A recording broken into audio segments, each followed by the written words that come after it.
আপনি যে স্ল্যাব এই স্ল্যাবে এদিকে ক্রস করবেন না।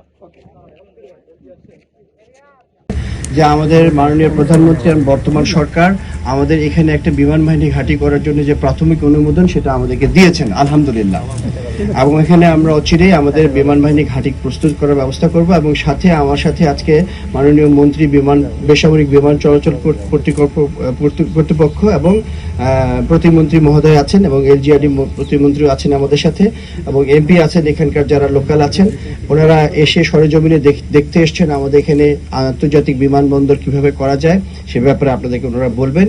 কিন্তু আমাদের বগুড়ার স্ট্র্যাটেজিক ইম্পর্টেন্স অনেক বেশি।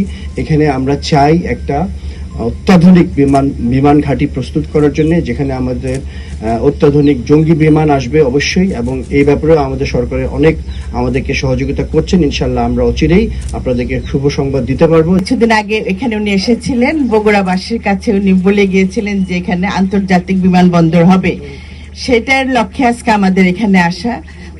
আসলে আমি মনে করি বগুড়াবাসী অনেক ভাগ্যবান। আমাদের যাত্রাটা কিন্তু আমরা বগুড়া দিয়েই শুরু করেছি। আমরা চাচ্ছি এখানে আন্তর্জাতিক মানের বিমানবন্দর হোক, এবং এই উত্তরাঞ্চলের দিকে কোনো বিমানবন্দর নেই, আন্তর্জাতিক বিমানবন্দর নেই। সেটার জন্য বিশেষ করে বগুড়াটাকে গুরুত্ব দেওয়া হচ্ছে।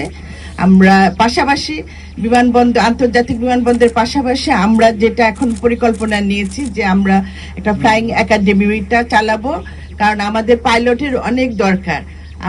এই পাইলট আমরা নিজেরাই এখানে বাংলাদেশে ট্রেনিং দিয়ে তাদের প্রশিক্ষণ করে তাদের উপযুক্ত পাইলট বানানোর চেষ্টা, এই পরিকল্পনাটাও আমাদের আছে।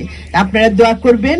আমরা মাননীয় প্রধানমন্ত্রী জনাব তারেক রহমানের নির্দেশে আমরা যে দায়িত্ব পেয়েছি সেটার জন্য আমরা বিশ্বাস এবং আস্থার মাধ্যমে সমাপ্ত করতে পারি। এই দোয়াটা আপনারা করবেন।